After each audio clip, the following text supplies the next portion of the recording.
pag napatunayan na hindi valid yan, eh siya po'y makukulong. The sponsor, can we allow her please to continue? And you will give you all the time to ask a No, question. Madam President, Yes. ako munang magsalita kasi I'm explaining eh. Inagaw niya po yung time ko eh. I was the one explaining. Will submit to you those who signed.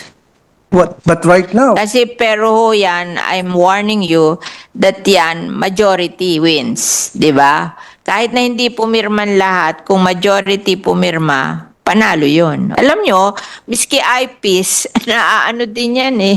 Nai-influence din yan eh. ay dapat hindi. Eh nako, tell it to the Marines. Sorry, tell it to the Marines. Dapat hindi po. Kasi kawawa na po yung mga IPs. sa aking legislated protected area, Yeah. nangyayari yan. Yung mga barangay na i-influence eh.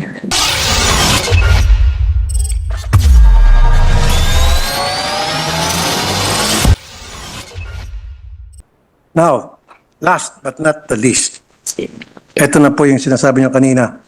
Masungi Conservation Area, Ancestral Domain. Sabi sa'yo, last but not the least, the Masuni. Okay.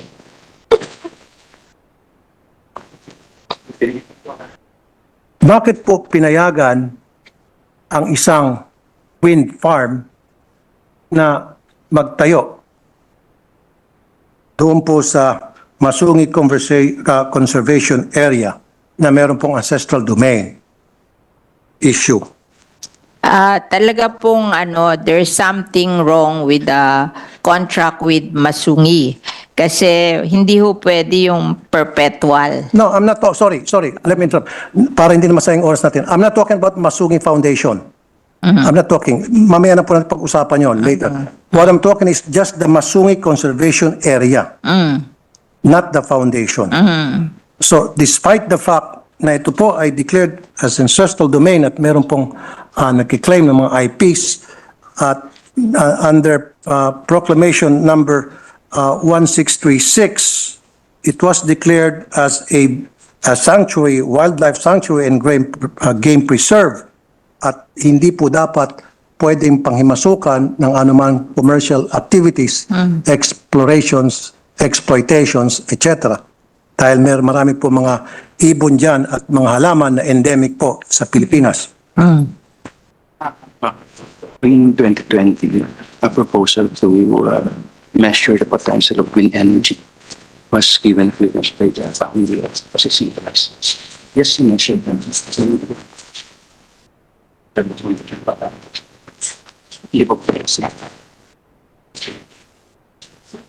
Wind energy. What are we talking here about the wind energy that they want to do in Masungi? The wind farm, Mr. President? the Vena, Mr. President, Madam Sponsor, the Vena Energy is what I'm talking about. The Vena Energy that was given permit by PAMBI to put up their structure. Ayun. You met mas po sa measuring In fact, if I may add, while you're doing your research, DNR Administrative Order number 33, okay, May 10, 1993,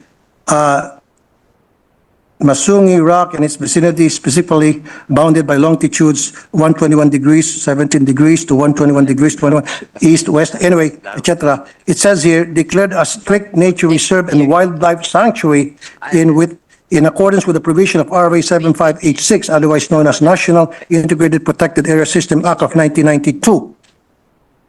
At wala pa pong bagong DAO or Department or DNR Administrative Order or na magsusupersede nito. Sabi po, wind It was signed energy... Mr. Secretary Alcala. I'm sorry, Madam President. Mr. President, sabi po yung wind energy is allowed because it's Multiple use. renewable energy. But wala pa daw permit yan. Parang mag-i-study pa lang kung ano yung potential ng wind energy. Yun lang ang ibinigay nila. They cannot operate yet. Parang yung PAMBI, ang ibinigay lang is a study of the potential of the wind energy in Masungi. No, it shouldn't. It shouldn't be. Dapat in the first place, wala pong gagawing study doon kasi naghukay na po eh. marami na pong structure doon. And I have pictures to show. What are the pictures? Ang sabi po nila, yung PAMB, binigay lang is to determine the wind energy. May conflict po eh. Ewan lang natin kung yung binigyan ng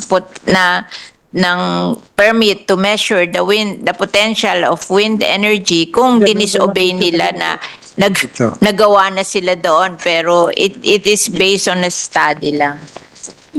Madam President, meron na po mga struktura doon, nag-umpisa na sila na maglalagay ng Part ba yun ng Masungi? wind farm doon.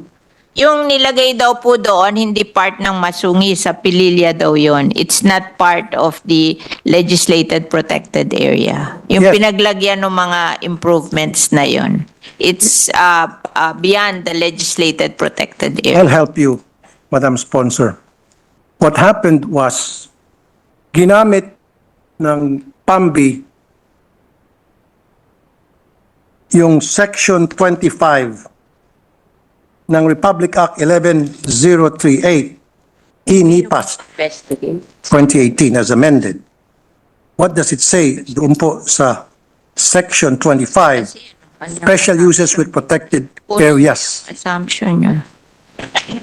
So nagkaroon po, because of PAMBI, inigam po yung PAMBI sa batas na ito, nagkaroon ng amendment na para ideklara kahit isang protected area na into multi-use. And this has to be amended. Kasi it runs contrary to the spirit of the law protecting.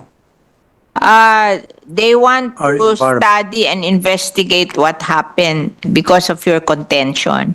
Can you give us yung study nyo para a copy lang of the study so they can investigate kung there was a violation of the law? The area kasi is a strict protected zone, Mr. President, Madam Sponsor. And having said that, DNR should know better na if it's a strictly protected zone, hindi dapat nila panghimasukan yan. Nagagalit siya kasi Hindi dapat nila inisip kahit ba renewable energy na manghimasok yan. I don't have any problem with renewable energy parang na para mag-proliferate sa bansa natin, because me being the chairman of the Committee on Energy, payag po ako sa renewable energy, pero dapat ilagay natin sa lugar. Huwag po doon sa mga protected area, especially po na meron pong mga ancestral domain issue na dahil misplaced po yung mga IPs natin na walang mga boses at walang mga kalaban-laban, pinapalayas doon sa kanilang ancestral domain dahil sa ngalan ng development, aka salapi.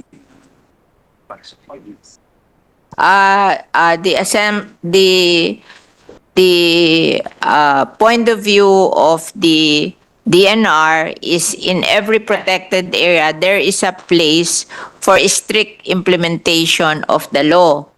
Protection They call it the strict protection zone. Tapos there are also areas in the protected area, yung tawag nila multi-purpose, multi-use zone. Yes. So hindi naman nila pinayagan doon sa strict protection zone. Doon lang sa multi-use zone. Exactly. Ngayon, kung may other complaints na pinaalis yung mga tao, ganun-ganon, then let's have the complaint and we will investigate. Exactly. Exactly. Thank you very much for that answer, Madam Sponsor. That's exactly what I want you to say. Now,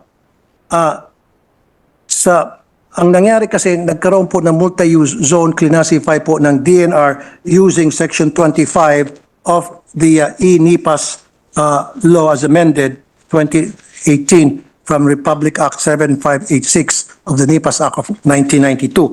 Now, yan po, hindi ko na pwedeng contest yan dahil batas po yan.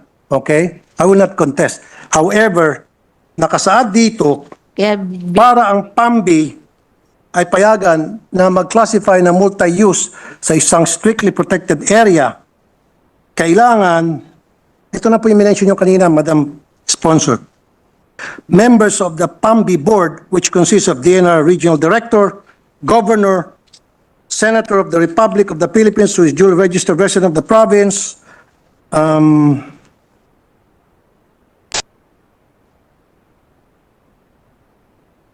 District representative of the congressional district, mayors, chairperson of barangay, regional directors, DA, NEDA, DOST, DND, 3 representative from NGO or PO, 1 but not more than 3 representative from IPs, ICCs, and then 1 representative from the academic institution, and finally, 1 representative from the private sector. Now, gusto ko po malaman kung nasunod po ba ito na itong lahat ng nakasulat dito sa Section 11 ng Republic Act 11038 2018 as amended ng INIPAS, kung nasunod po ito ng pagbigay po ng multi-use ng DNR sa wind farm na Bernas Energy.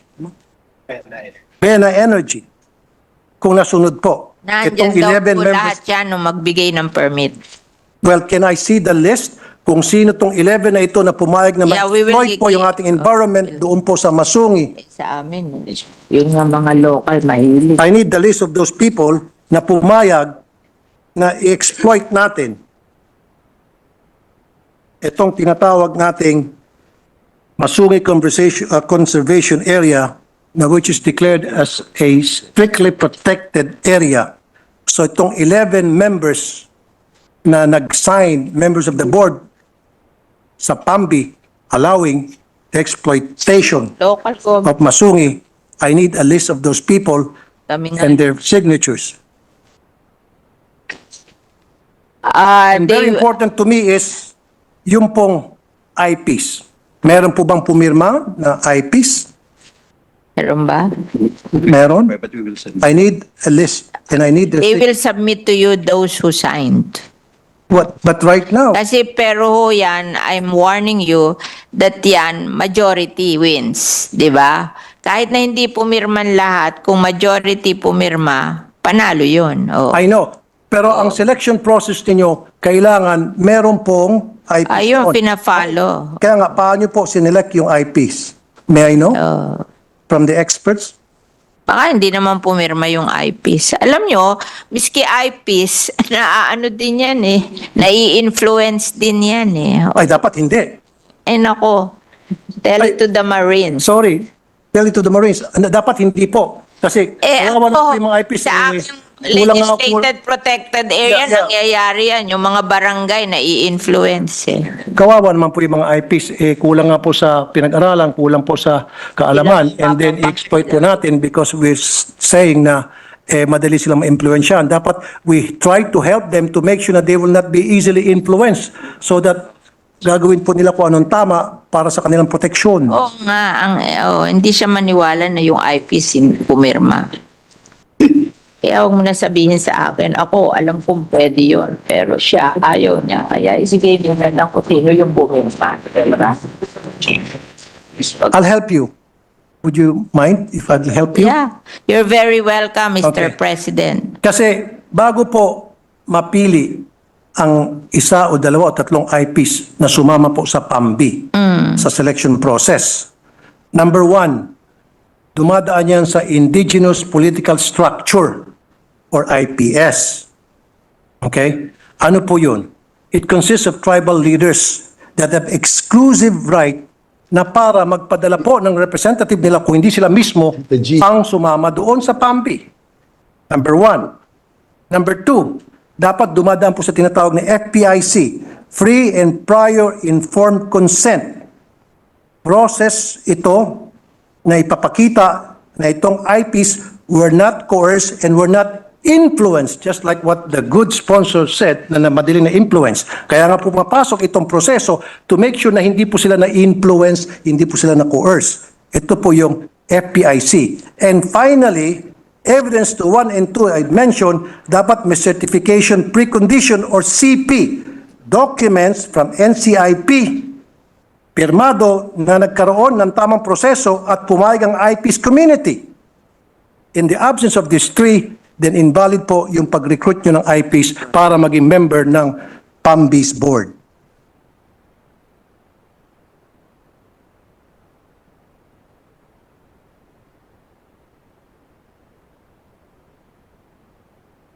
Niya kasi yung influence. If, ano naman niya precondition na yung kaya ano pinayag yes, diba? We, ipakita mo na lang yung mga papeles para pa-convince siya kasi hindi natin yung may precondition notion na siya diba? We, Mr. President, we will just submit all the papers available to the DNR about the action of the PAMB. We just want to reassure you that it is not yet a permit to operate the windmill. It's just a study to find out the potential of the wind farm here in the legislated. Thank you, Madam President. Thank you, good sponsor. Yes, I definitely agree with you. So, I need to see the CP, Yes. Certification of Precondition signed by the NCIP. Kahit na testing pa yan, kasi ang nakalagay sa batas, kahit na testing, dapat hindi. Doon sa mga lugar na merong issue sa ancestral domain. Kaya nga po dumadaan doon sa tatlong sinasabi kong steps. Without those, then invalid po yung mga nakapirmang IPs doon. So I need a copy of the CP na pirmado po ng NCIP because kanina lang po tumawag ako sa NCIP, wala po silang pinipirmahan na CP allowing the exploration, the testing of anything whatsoever commercial doon po sa Masungi conservation area. Now, if you cannot show me CP, again, I will defer the budget of the DNR in favor of the IPs. Can we defer? Do we have time to i-defer? Ano?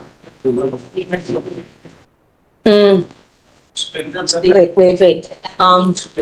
Wait. If the sponsor has a query, we suspend session first.